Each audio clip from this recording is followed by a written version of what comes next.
গাজীপুরের শ্রীপুরে চতুর্থ শ্রেণীর মাদ্রাসার শিক্ষার্থীকে ধর্ষণের চেষ্টার অভিযোগে মসজিদের ইমামকে গ্রেফতার করেছে পুলিশ। গ্রেফতার খোরশেদ আলম শ্রীপুর পৌরসভার লোহাগাছ গ্রামের বাসিন্দা। তিনি স্থানীয় একটি মসজিদে ইমামতি করেন। খোরশেদ সম্পর্কে ভিকটিমের চাচা হন।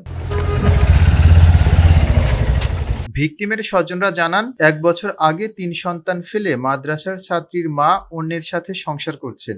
বাবা সৌদি প্রবাসী। এরপর থেকেই ছেলেমেয়েরা দাদার বাড়িতে থাকত।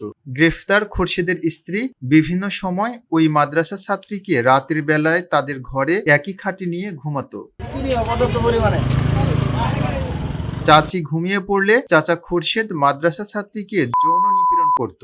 কয়েকদিন আগে রাতে যৌন নিপীড়ন করে ও জোরপূর্বক ধর্ষণের চেষ্টা করে খোরশেদ। এ সময় মাদ্রাসা ছাত্রী চিৎকার করলে খোরশেদের স্ত্রীর ঘুম ভেঙে যায়। ওই সময় কাউকে বিষয়টি না জানানোর জন্য হুমকি দেয় খোরশেদের পরিবার। তাই ভয়ে বিষয়টি কাউকে বলতে পারেনি মাদ্রাসা ছাত্রী। খবর পেয়ে তাৎক্ষণিক ঘটনাস্থল থেকে অভিযুক্তকে গ্রেফতার করা হয়। ধর্ষণ চেষ্টার অভিযোগে থানায় মামলা রুজু হয়েছে বলে জানিয়েছেন শ্রীপুর মডেল থানার ওসি মোহাম্মদ শাহিনুর আলম।